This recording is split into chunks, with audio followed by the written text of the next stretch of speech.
Hello and welcome everyone to the AIA San Diego New York collaboration, Design for All. We'll be starting here shortly. Please remember to mute your mics and turn on your cameras if you want to say hello. We'll be starting shortly.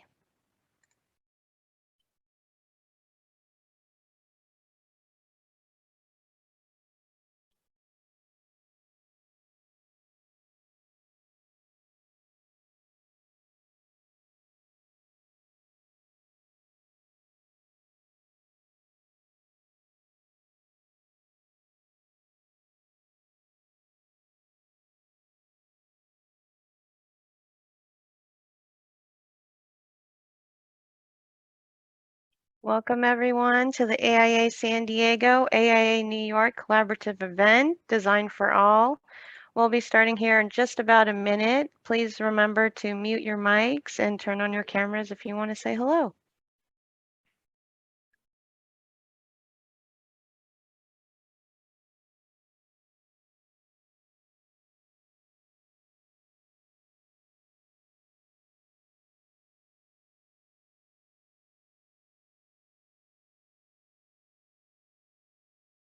I think we can get started if you would like, Mr. Prosky.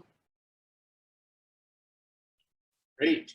Welcome, everyone. I'm Ben Prosky, Executive Director of AIA New York and the Center for Architecture.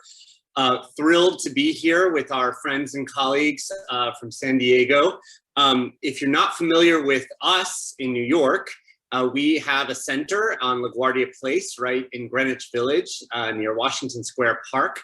So for all you Californians who make it to New York, the center is going to be open to the public again October 1st with a whole new round of exhibits and events, and we really look forward to welcoming you. Of course, come in and say hello.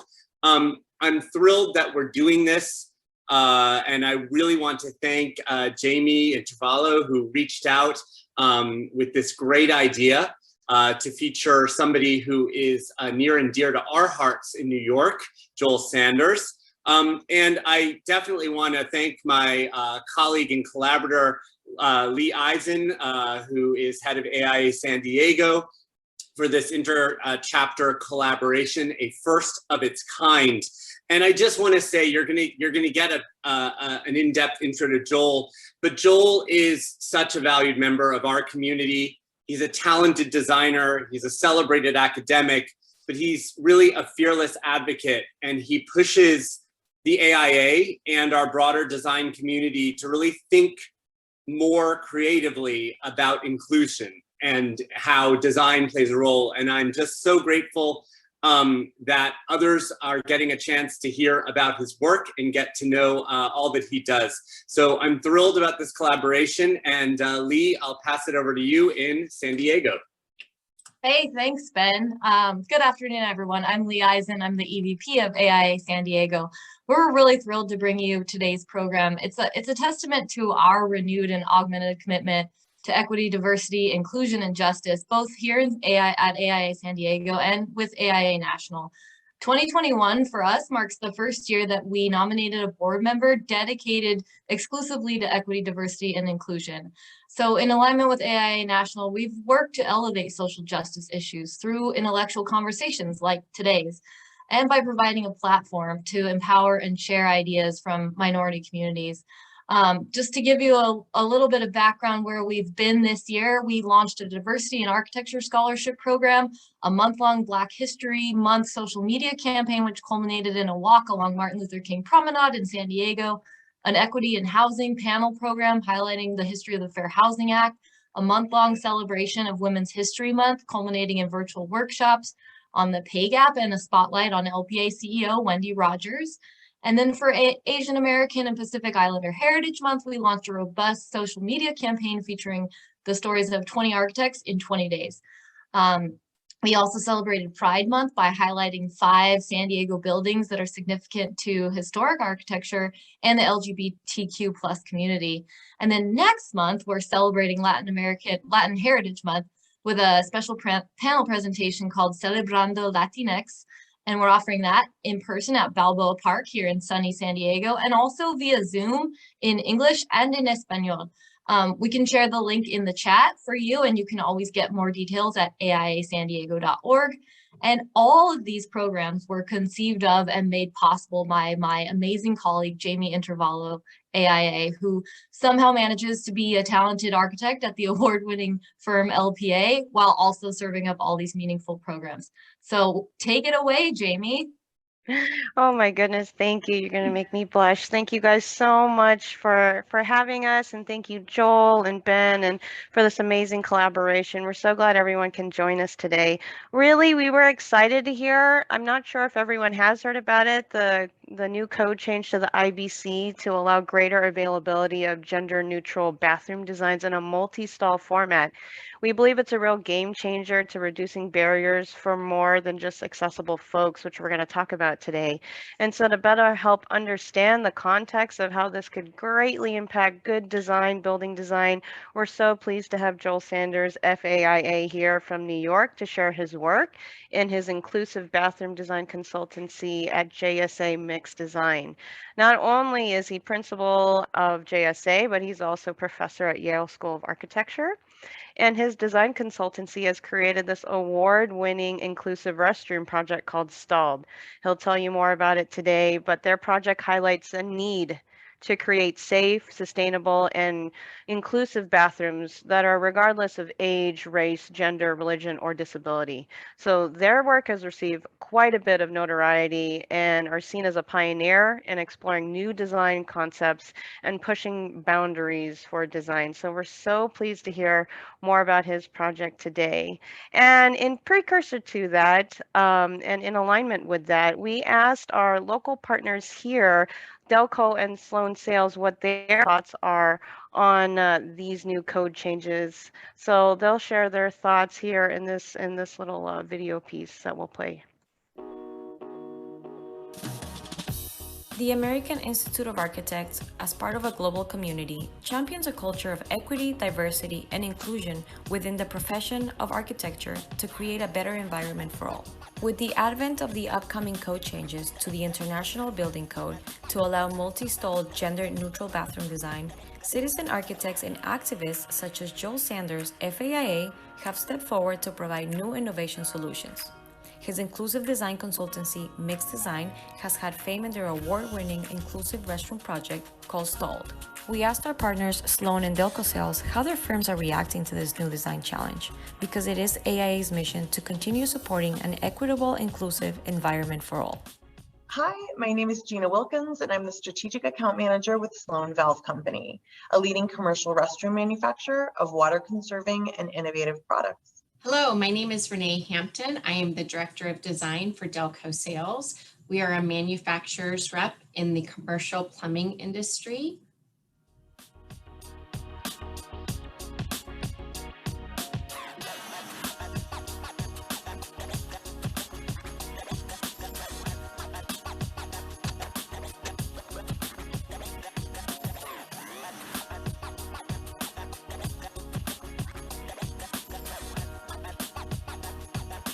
Sloan considers itself to be a very inclusive company, both the way it operates and the way it goes to market.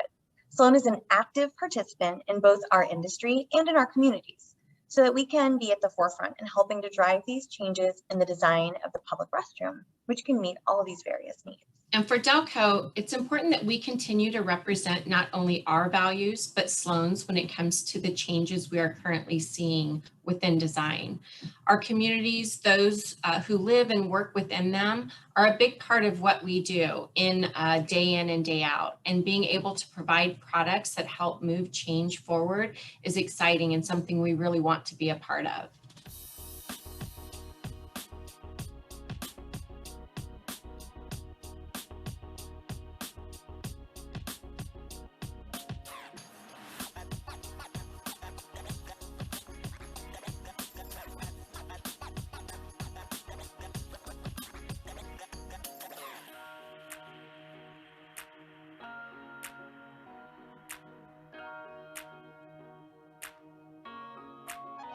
Sloan's role is to listen to our stakeholders, the architects and designers, restroom users, facility operators, and others, and then to work to come up with the restroom designs and products for gender-neutral restrooms that meet these stakeholders' needs. Similar to when accessibility requirements were first introduced into restrooms several years ago, we have to ensure that restroom designs not only meet social justice and equity requirements, but also incorporate the functional and hygienic requirements that are expected in a public restroom. Sloan is in a great position to help find ways that incorporate all of these factors. Such a great question. Sloan has been manufacturing products that move design forward for more than 100 years. Delco believes standing still is never an option when it comes to these types of conversations. We really do look for ways to make a difference by teaming up with companies like Sloan, and it helps us to achieve the change we are striving for, not only in our everyday life of design, but culturally as well. So we're pleased to be able to sponsor today's presentation. We hope you enjoyed learning a little bit about the good work from New York citizen architect Joel Sanders, AIA installed. Thank you, Gina and Renee. We really appreciated the thoughts from both of your companies on that. And so if you want to say hello to everyone in the virtual audience, we're so glad to have you as well. Thank you so much for sponsoring today's program. Thank you so much, Jamie. I'm really proud and honored to be representing on behalf of Sloan and participating in today's event. So thanks for including us. Mm-hmm. Thank you, Jamie. And we are equally happy to be here and excited to be able to be a part of what's happening today and in the future. Absolutely. Thank you guys so much. Well, without further ado, introducing Mr. Joel Sanders, FAIA. Thank you so much, Joel.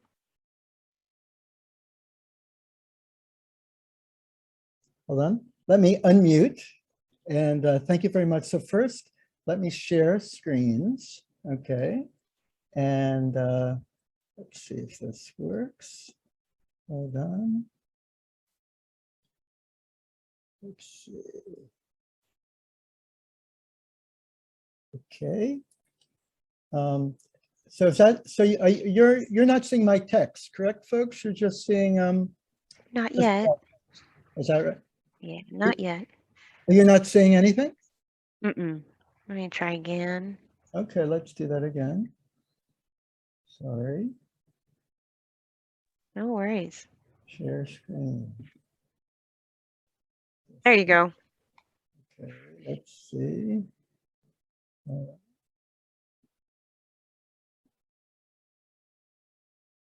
Okay, so which screen are you seeing?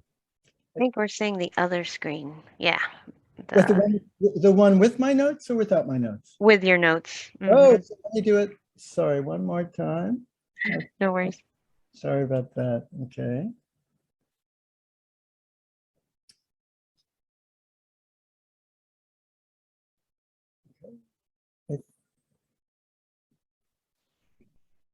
How's that? Perfect. Okay, good. Thank you very much. Okay. So thanks to Jamie Intervallo for that lovely introduction, and thanks to Lee Eisen of the AAA San Diego.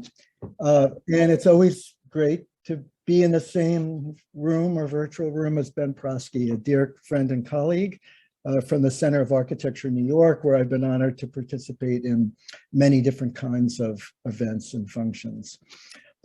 So without further ado, I'm going to jump right in. Okay, so first, by way of a little bit of introduction, in addition to being a professor at the Yale School of Architecture, I run JSA MIXdesign, and we're a New York-based studio composed of two overlapping branches.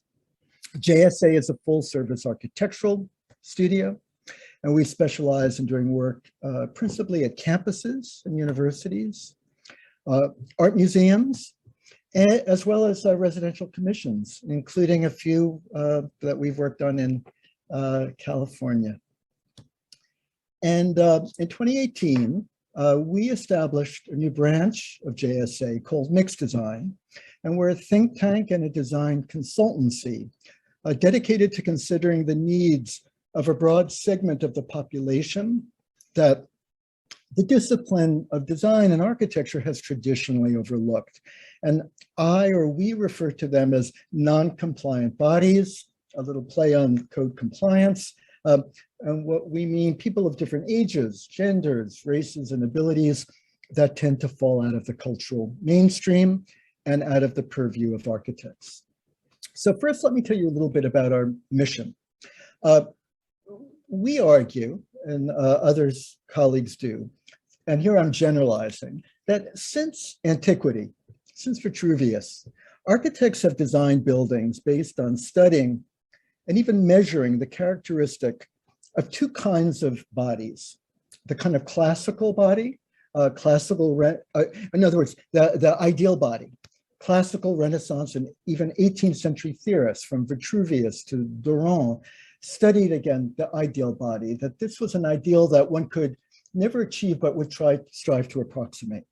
But beginning in the 19th century, architects came under the influence of science and medicine, and they began to study and measure the so-called normal body. And in fact, the word normal, right, really emerges as even a word in the 19th century. But I think what's important for us is both genres of body, both the classical ideal body and let's call it the scientific normal body, are both assumed to be a white, able-bodied, cisgender, and heterosexual and male, okay? And this is the default user that I think we traditionally imagine when we are designing buildings, not only today, but even 1,000 years ago. So, and another thing I think is important is that this anthropomorphic or anthropocentric data or ergonomic data has been the basis of design standards that have been encoded in textbooks, in architectural guidelines, and even in building codes that are still in use to this day. And what I want to emphasize is that this supposedly rational, objective, scientific data has been historically used to differentiate normal from abnormal or deviant bodies.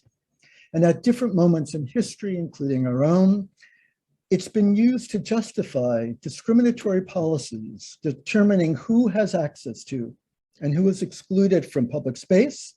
And these include, over the years, women, people of color, immigrants, and people with disabilities, based on the erroneous assumption that these different communities somehow possess either innate physical or mental or moral defects that render them unfit to enter into the public realm. And so MIXdesign is dedicated to combating the way in which I would argue, to combat this legacy of bias and prejudice. In other words, I would say, and this is a whole other talk, okay, that I think architects and the design disciplines have been complicit, okay, through supposedly innocent standards of professional practice, okay, and perpetuating heteronormativity, ableism, and structural racism. And I think that part of our agenda is to combat this legacy and to work with colleagues and clients and other architects to come up with another way of thinking.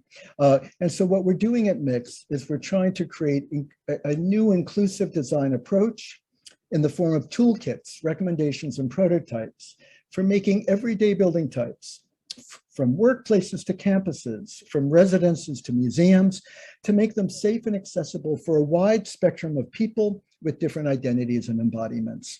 And I want to begin by showing you how our work is based on a series of design principles which build upon, but I think differentiate ourselves from the important foundation laid by the ADA and universal design.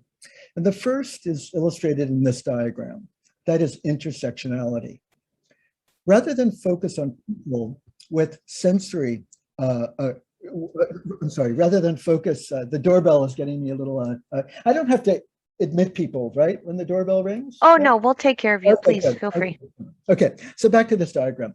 So I would argue that the ADA is great, okay, but it tends or has tended to focus on people with physical disabilities and to some extent sensory disabilities.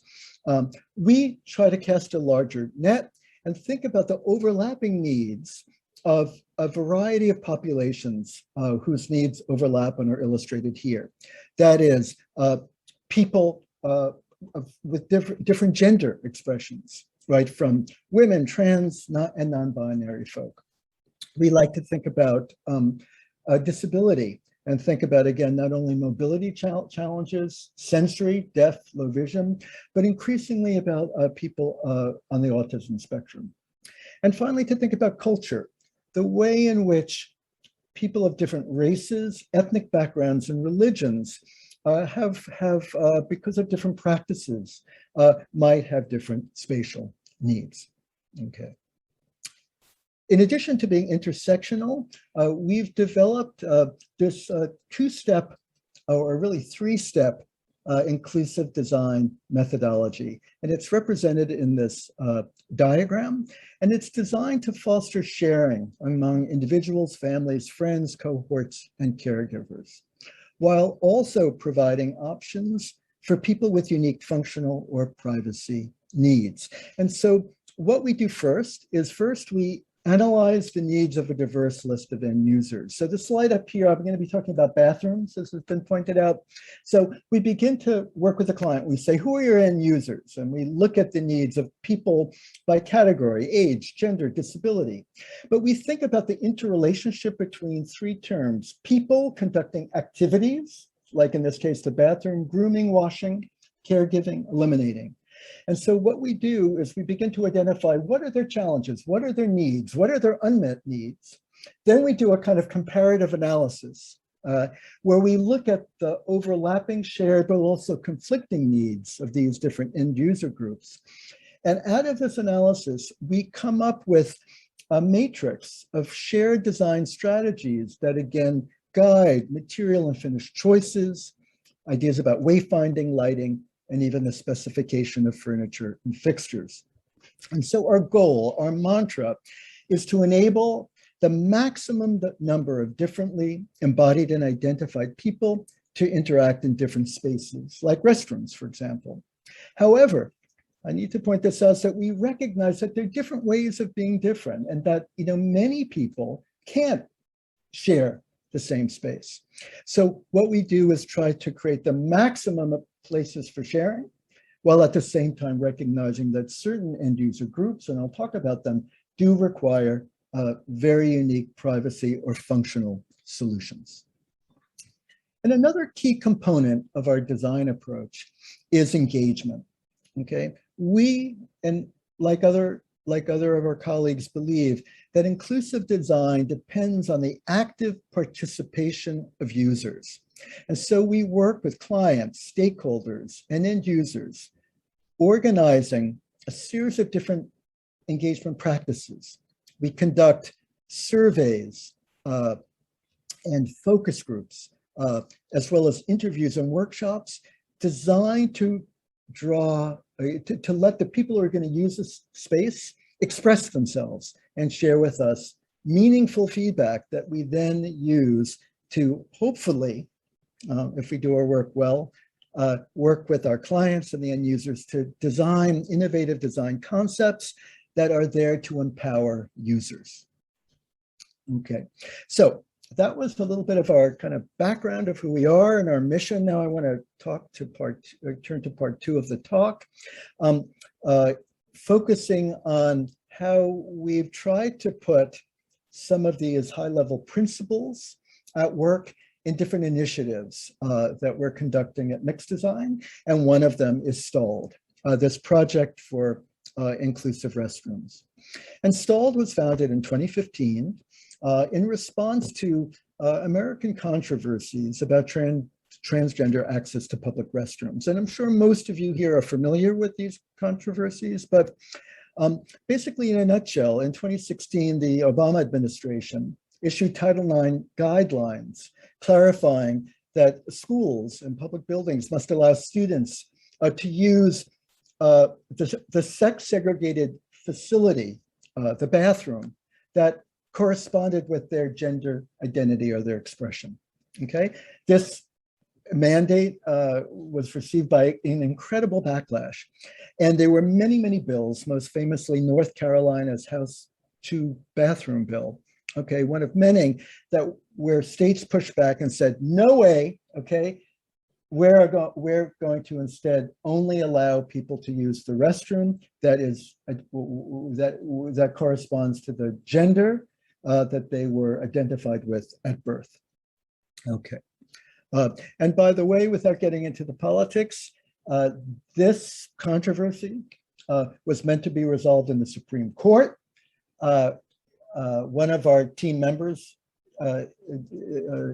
whose face is illustrated here, Terry Kogan, was going to represent the case in favor of trans people. The Trump administration said, forget it. And now, without getting into too much detail, a lot's happened, and we're optimistic that under the new administration, things might come out okay. Okay, but what I want to emphasize here is that during this period, I was reading about this in the media, and I called Susan Stryker, a well-known trans activist, historian, and theorist, and I knew Susan for years, and I said, Susan, what's going on here? Okay, and what can we do about this? And together we realized, when we started to analyze this, that a couple of things that I think differentiate our approach from others. And that was, and it's obvious, that nobody was looking at this from an architectural perspective, from a design perspective. Everyone accepted as inevitability that there should be a men's room and a woman's room, okay? We wanted to call that binary into question, okay, spatially, okay?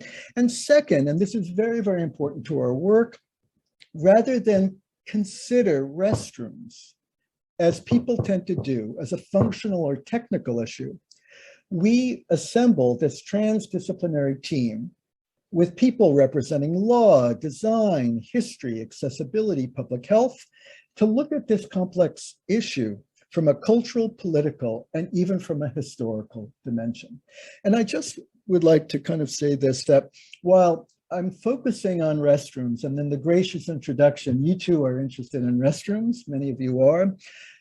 For us now, restrooms are important in their own right, but what I really want to talk to you is an approach, an inclusive design approach that could be applied to other design problems, other spaces like museums or the workplace. But the idea is to look at it from a complex cross-disciplinary perspective, okay? Not take what the laws, the protocols, the codes at face value, but to see them as almost culturally relative documents that actually, while masquerading as being objective and scientific, actually perpetuate, often in unconscious ways, prejudices and biases that we have about people who are different, about non-compliant bodies. And that's really the one takeaway I want you in this virtual room to be about. So let me take you through our process. So again, first we looked at this issue from a historical view, a long view, okay? And one of the things that we realized, okay, is that restroom controversies are not new in America, okay? That at different moments in American history, the restroom has been like a Pandora's box. And here are some highlights, okay? What we learned was first, the ladies' room in the turn of the century, in the 1890s, huge controversies about women entering, the need to create the first ladies' rooms for women entering the workforce. Then there was a lot of controversy about the fight to abolish the so-called colored bathroom during the civil rights movement, right, that were mandated in the South by Jim Crow laws. Then something that I'm old enough to have witnessed, the fear of contamination posed by gay men sharing public lavatories with straight men during the AIDS crisis, and the fight by the disability rights movement to make public restrooms accessible, okay? That led to the passing of the ADA in 1990. And by the way, a grassroots effort that took almost 30 years to pass. And so what Susan and I came to realize is that in each of these historical instances, the public bathroom, by virtue of it being a physical space, transformed a kind of abstract concern into a tangible fear. The bathroom then and now becomes a setting for these unfounded, but nevertheless nightmarish fantasies of so-called normal people, citizens, of being forced to share and physically interact with others who are deviant or who are considered different, okay? And so let me see if I can make this work. And so so Susan and I feel that this idea of sharing public space with people who are different is an issue, but a new issue has come to the fore, illustrated in this diagram, that this controversy shows, and I'm just going to play this just one more time, okay?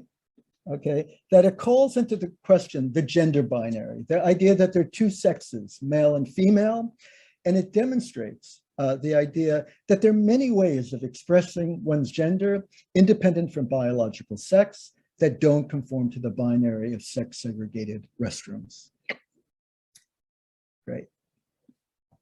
So now I want to, so after kind of looking at this historically, then we kind of started thinking, all right, let's look at design. What are the solutions to all gender restrooms? And we found that this is the generally accepted and what was formerly the code compliance solution, or the only code compliance solution, and that is the single user restroom. And it's great, okay? It supplements the normal male and female by adding the single occupancy room, often with wheelchair access, and it has signage designating it as gender neutral, okay? And sometimes these are found alone, sometimes grouped with the male and female restrooms alongside of it. And we and others who studied this, okay, think that the single user is a step in the right direction, but it has drawbacks. Firstly, it's impractical for high occupancy building types because there's often not enough square footage or enough money to build so many of these independent, self-sufficient restrooms. Okay, but second, the single user is conceived of as a kind of supplement to the existing model.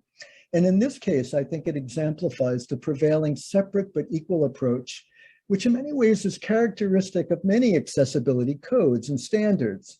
They tend to cater to people referred to as people with special needs, people who are different, and they accommodate those needs by separating them in separate accommodations that stigmatize people.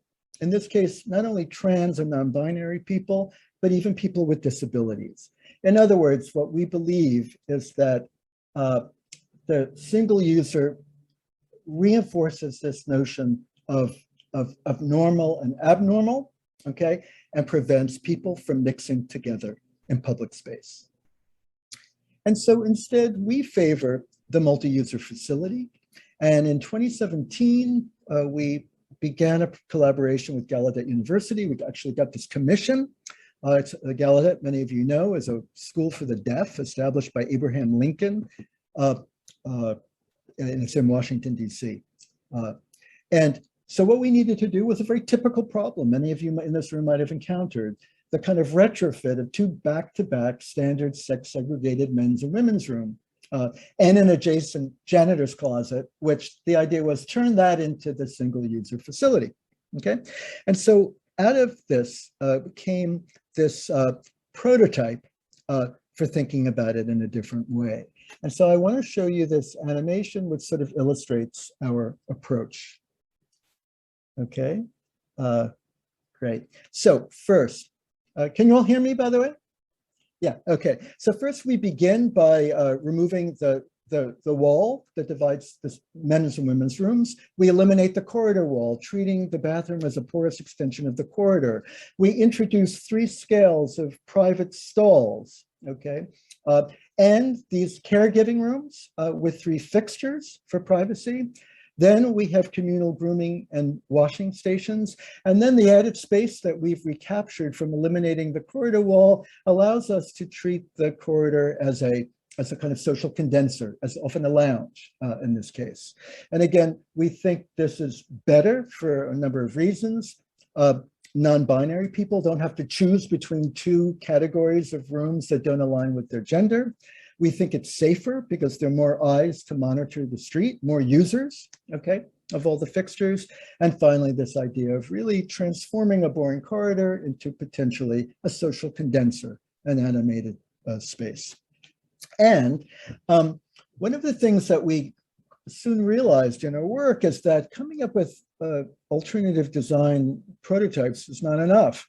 We realized that making the multi-user type that we championed meant amending the International Plumbing Code, the IPC that I'm happy to hear was referred to at the beginning of this presentation. And I'd like to boast that led by Terry Kogan, one of our team members, we joined forces with the AIA, right, represented here, and the National Center for Transgender Equality, as well as a private law firm in New York. And we lobbied and we won, okay? And we were successful, and our efforts led to, so now the new version of the code, this year's version, the 2021 version, now makes the type that we champion, all gender multi-user restroom, code compliant. So we're now, I'm talking a little bit, we began our work in 2015, 2017 came about. We launched Stalled Online. Some of you might want to visit it, an open source website disseminating a lot of this information. We're proud to say we've had more than, I think, 50,000 visitors. But then we, went on the road. We took Stalled on the road and I gave, and my colleagues gave talks, not only in this country, at universities, at conventions, not only here, but around the world. And at every venue, people would raise their hand and they'd say, Joel, what you're doing is pretty good, but it ain't good enough because you're not thinking about some of us here in the audience, okay? And this led us to reach out to form a partnership that's really important to us with Yale Public Health, okay, a division of Yale University, as well as with doctors and clinicians from the University Hospital called CHOP of the University of Pennsylvania. Okay, and what we began to realize, and what we're now beginning to take into consideration, is a whole series of end users whose needs are not satisfied in typical restrooms. And some of them are illustrated here. They include caregivers, childcare, particularly lactation spaces for breastfeeding women. Thinking about the needs of people who menstruate, not only cisgender women, but trans men. People who perform medical procedures in restrooms like insulin and hormone injections. People with shy bladder syndrome, P-shy men. And religion is such a critical factor. Orthodox Jews and Muslim women who need a degree of privacy, who can't reveal, who can't groom and wash in public, as well as Muslims who perform bathroom ablutions and prayers. And we're learning about increasingly bike commuters, athletes, right? People who jog or bike to the office or need a place to change their clothes. This is the tip of the iceberg. We have a matrix of a list of so many protagonists, okay, and people whose needs need to consider. We can't consider all of them, but we're trying hard. And the other thing I want to emphasize is that this partnership with Yale Public Health is an ongoing one, and it's added a new dimension to our work. Okay, we came to this issue from a social justice perspective, but what we're realizing that accessible public space is not only a civil right, but it has a direct and tangible evidence-based impact. Data shows that the design environment has a direct and tangible impact on physical health, mental health, a sense of belonging and well-being. Okay, and that has become an important part of our work. So many of the, we've done a lot of iterations of this prototype. Here's just one. This was a speculative prototype for an airport. And what we did here is began to think about an airport bathroom. Again, why an airport? It's a high traffic space with a lot of diverse bodies, international bodies that spend a lot of time waiting. The idea would be that the bottom of the screen would represent the concourse, no longer behind closed doors. We open it up. We like to say that the bathroom is almost like an agora-like space. Here it's divided into a series of zones dedicated to grooming, washing, and eliminating. the kind of universal activities that take place in restrooms, but as I said, many more. And as you can see in this first grooming station that's adjacent to the airport concourse, we are recommending a multi-level counter placed against a mirrored wall that would reflect and capture the diverse bodies using this of different heights and statures. There would be these curtain privacy soundproof rooms where people could breastfeed, caregive, or even do prayer and meditation. Here's an idea. We haven't yet had the opportunity to build this one yet. A communal washing station that would also be a kind of a space for the remediation of water. Here something we'd love to do, haven't yet had the opportunity, to replace a traditional sink with this inclined splash plane. We found particularly people in wheelchairs often get soaked with traditional counters. And the idea here is that the sound of water, okay, that would be remediated in this planter would also have an effect, which is that studies have shown that we've done, is that a lot of people, particularly younger people, are embarrassed by bathroom smells as well as bathroom noise and the smell of the plants, and the noise would give a kind of, let's say, natural kind of music in the background. Okay, and as you can see in this section here, through this would be a kind of section through this inclined splash plane with motion activated fixtures, okay, that would allow people of different abilities and statures and ages to again share this communal station. And then lastly, we've already talked about these differently sized stalls, including a caregiving stall that with a toilet, with a mirror, a sink, and also a foot shower that would allow people who need privacy, like Muslims, and certain religious groups, as well as caregivers, the privacy they need to do what they need to do. Okay, so the second half of this talk, I just want to sort of shift gears a little bit, and I want to sort of talk to you about a little bit about the work that we've been doing in response to COVID-19. Okay, when COVID began, we began to, well, when I say we, so MIXdesign, I'm proud to say, has really grown into a kind of network of increasingly like an onion, cores of experts representing gender, race, disability, neurodiversity, okay? And we do have weekly meetings. And during the pandemic, we thought that we got to do something. And we all got on the phone and we thought, you know what? There's something about COVID that dovetails with our mission about creating safe and accessible and hygienic public spaces. And one of the first things that we realized, and this is now 1.5 years old, is that we thought, you know what? We understood why so many people were looking for what I would call quick fixes. Like, how are we going to quickly retrofit bathrooms and make them usable? Okay. But what we also found that in the process, there was a tendency to kind of shift our attention away from what I'm calling non-compliant bodies and focusing on quote unquote normal people, right, who were infected by the pandemic. In other words, social distancing and these measures still for the most part considered who? That kind of able-bodied, kind of white cisgendered user. And so what we began to realize, and I must say here is how Black Lives Matter, ironically, not ironically, but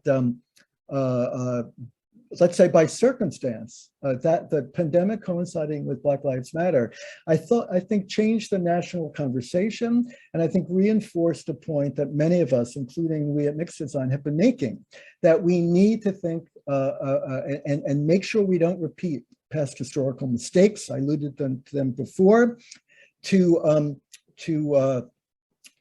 in the name of health and hygiene, to exclude, use it as a justification to exclude minority populations who were erroneously considered to be contaminating. And again, don't get me started, but we know, okay, that the Jim Crow laws that mandated the separation of Blacks from white people in bathrooms as well as lunch counters was based on this idea that was believed that these people were a threat to the health and well-being of normal citizens. What do they mean? White citizens. Okay, so we were saying, come on, we got to think about inclusive solutions, but ones that take into consideration everybody. Then another thing that we began to think about is, we don't have a crystal ball, or I don't, but I would argue that the aftermath of the pandemic is going to change the design of the built environment in the same way that 9/11 changed the way we think about public building and building security, right? I think the result is going to be higher standards of health and hygiene in both public and private buildings, right? So what we have done at Mix is working with some key collaborators who I'll describe. We were thinking about how can we learn, we say, how can we learn from studying non-compliant bodies and begin to think about ways that we could apply lessons from them that could be applied to the general public. So I just want to quickly end by sharing you this. So it goes something like this. We would argue that with the spread of the virus, all of us have to some extent become non-compliant bodies, hyper aware and often anxious about how to maneuver safely within environments that are disabling, that don't meet our needs. And so we believe that in order for people to feel safe but connected, they need public spaces that are designed to minimize environmental stressors, okay? And what do I mean by that? Spaces that are disorienting, that are confusing, that lead to unintended contacts with people or contaminating building surfaces, right? Or overstimulation, the kind of feeling of overload, okay, and confusion that's triggered by noisy spaces, glaring spaces, crowded spaces. And we've learned from studying some marginalized populations that environmental stressors can be reduced through spatial awareness, what we call sensory cues. Cues in the built environment that make people aware of the presence of themselves in relation to others as they perform activities in social space. And so we teamed up, a few of us, we had a subcommittee, and we said, let's see if we can learn from 3 marginalized communities: wheelchair users, deaf people who use American Sign Language, and people on the autism spectrum. And what we found, and when I say we, I'll share with you the 3 experts. 3 experts on our team have spent their lives researching these 3 populations, okay? And what they all said is that each of these populations have come up with novel ways of navigating through public space that maybe we can compare and contrast and learn from. So one is Q Arroyo, who's on our team. He is a queer, Black, disabled person, uses a wheelchair. Happens now, just got this amazing job. He's now, they created a new position for him as the disability, I'm getting the title wrong, but the chief disability officer at the MTA, responsible for making all of New York City's transportation system, not only New York City, but the tri-state area, okay, accessible. And Q, from his own experience in studying, says, you know what? We need barrier-free zones, unobstructed paths of travel, ideally wide enough for pairs of wheelchairs to pass in 2 directions. He said we have to avoid deep carpets and rough surfaces that collect dirt, okay, and impede movement, okay, for example. We learned from another specialist we work with, Hansel Baumann, who was the author of the Deaf Space Guidelines, okay. Deaf people and people, the deaf and hard of hearing, communicate, okay, with sign language. So they need to see where they're going, but also see each other, their faces, their expressions, and their hands. That's not so easy. So they came up, and I encourage you to read these guidelines. They're available about all kinds of ways of rethinking exterior, interior spaces so people could sort of see around corners and anticipate where they're going. Also, they favored unobstructed barrier-free zones, like people with mobility issues, okay. Also, what's very important was differentiating zones of movement, zones of rest, and also the idea of color contrast, okay. And also, Magna Mustafa, based in Cairo, architect, author of the Aspects, Guidelines for People with Neurodiversity Issues. She said, hey, you guys, well, you know what? the population I study has certain needs too. They need predictable paths, separating paths of travel versus paths of rest. People on the autism spectrum, they get stressed out. They don't even go out in public space because of noise, okay, because of glare, okay?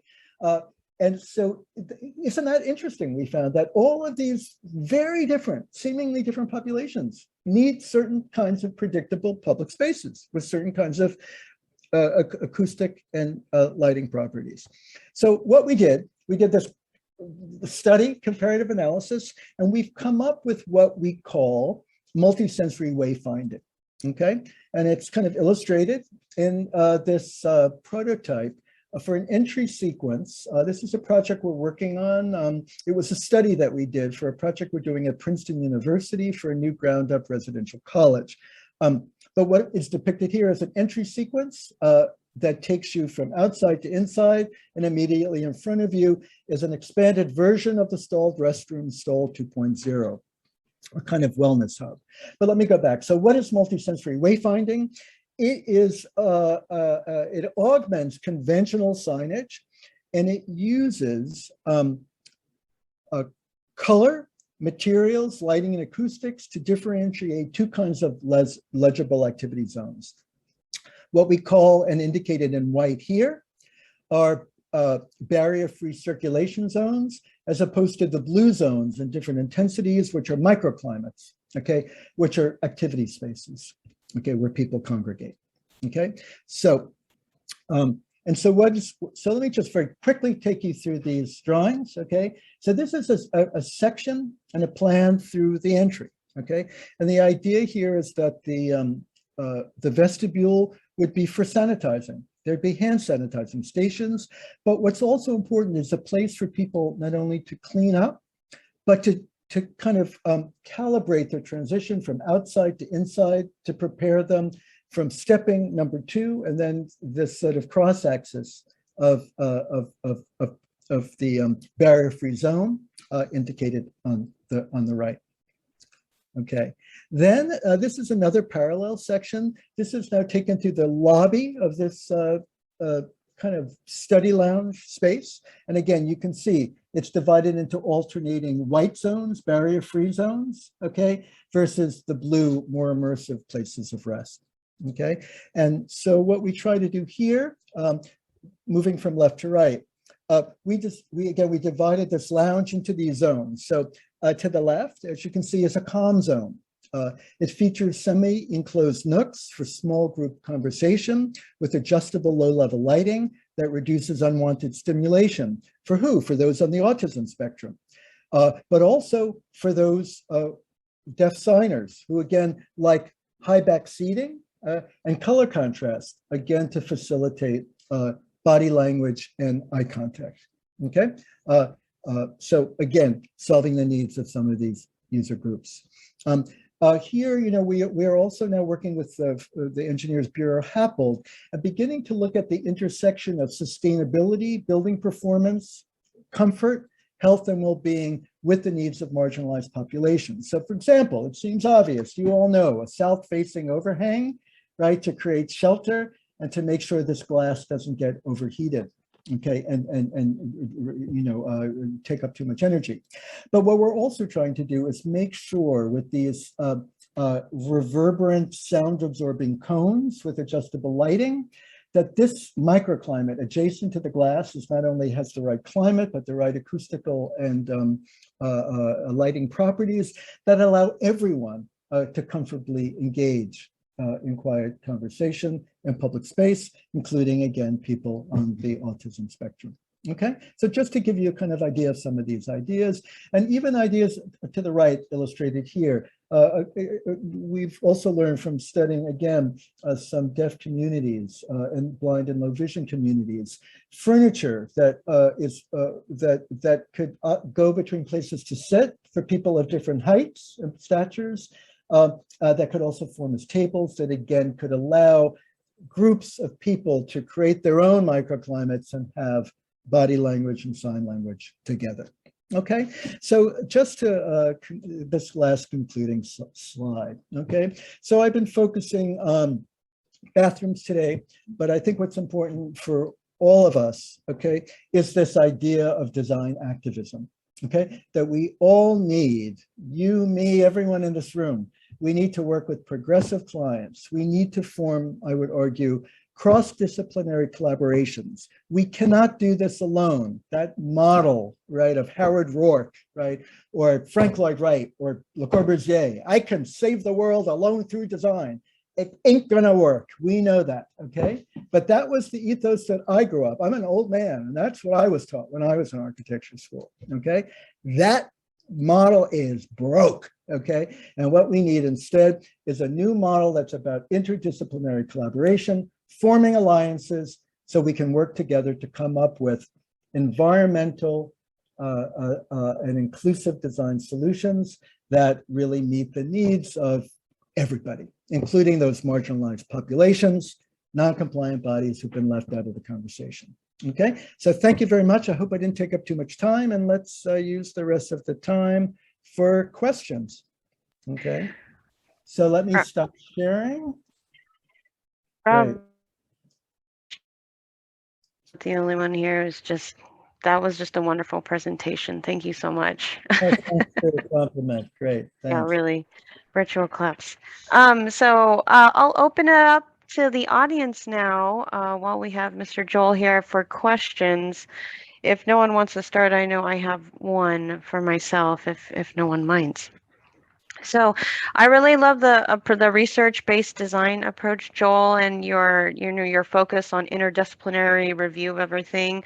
I think several firms, including here at LPA, we believe in that as well, and believe, you know, 2 heads are better than 1 and 10 are better than 2. And so can you tell us a little bit about your process and approach and how you work with other disciplines too, like legal experts like Terry, or I thought it was really interesting how you were doing research in different religions. How does that work? Do you have a specific committee that just invites people of different religions and you do specific interviews? Is it client-based? Are you working directly with researchers? That's just so interesting. Okay. Well, that's a very good question, and I'm going to try to think about a kind of condensed answer. But I would say something like this. What we are doing at Mix is we're trying to get it to assemble a kind of core team so that we have representatives who, from their lived experience, but also from their research, both academic, but also clinical research, have some expertise in the needs of these different communities. Okay, but as you can say, what we try to do is think about them intersectionally. So every project and every client is site specific. So for example, we're doing a study now with the Queens Museum, okay? Those of you know Queens, the Queens Museum is located in Queens, which is is the most diverse borough of Manhattan. And I think some people would argue it would be almost like one of the most diverse countries if it qualified, okay?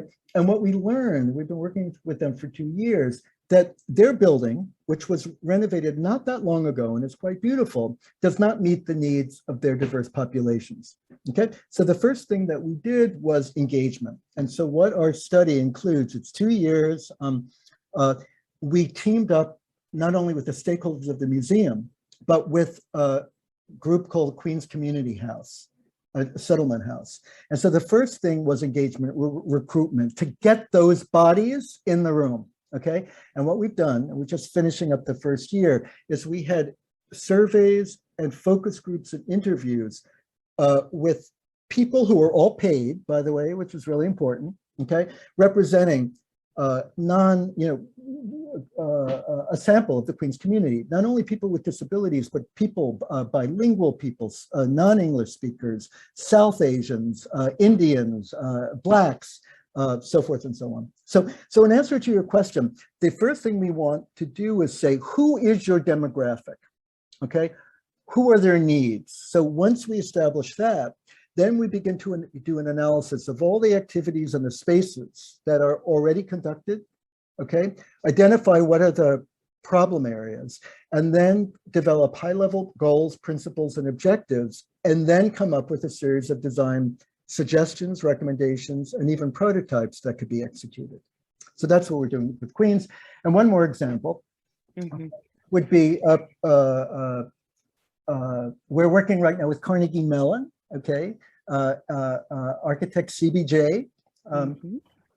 I can never pronounce it. Stravinsky, Belinsky, Jackson. So someone's going to write me a bad note, but I want to get it right because they're amazing. Okay, and we've got a call. Okay, which is happening increasingly from the office, I think, of the provost, saying, Mhm. Mr. Sanders and the facilities, we want to hire you to. We're working on with these great architects. We're far into a project to design this new sports facility and wellness facility, but we think it needs different kind of restrooms.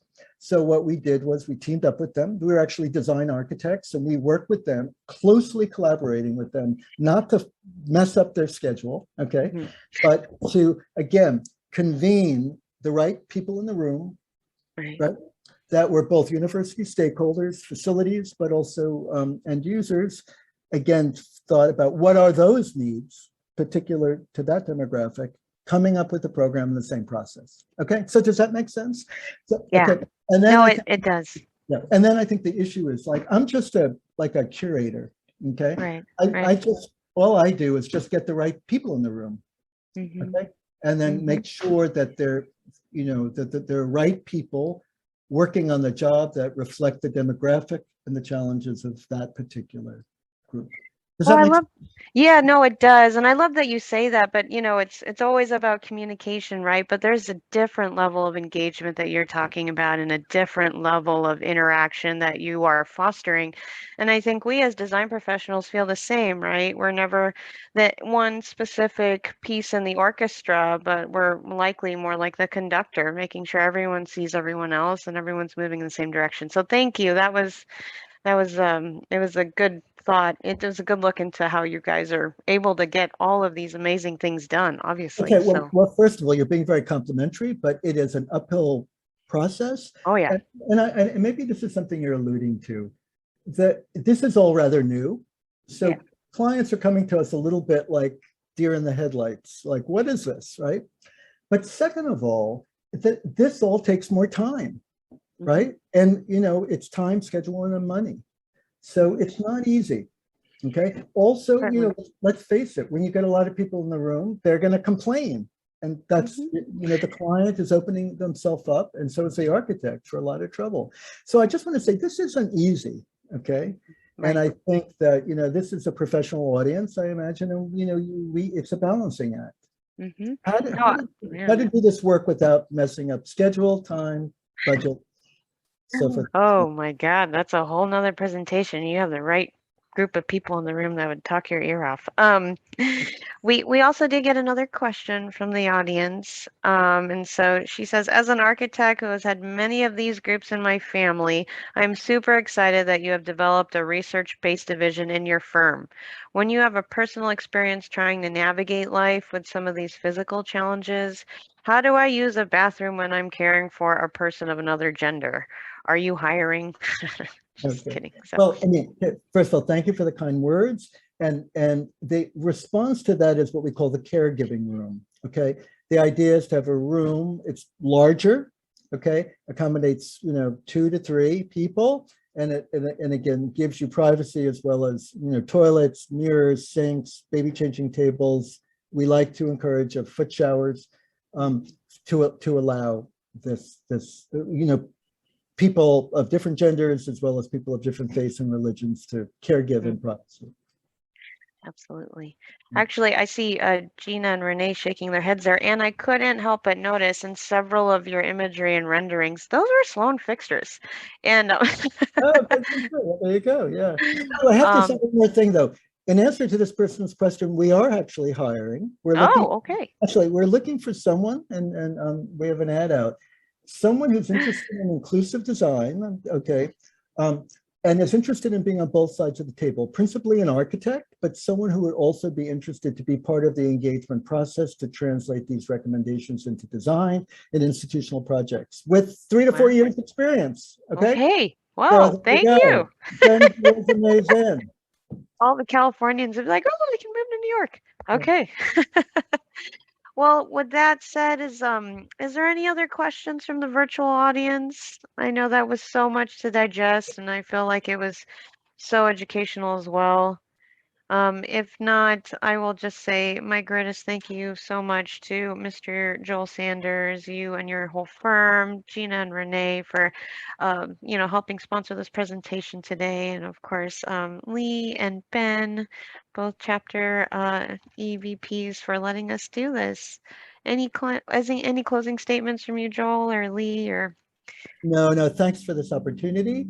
And I will say one thing, that if all goes according to plan, we've supported a project in California. It's actually not in San Diego, but close in Los Angeles. It's called the SoCal Club, and it's going to be amazing. A doctor named Tony Mills.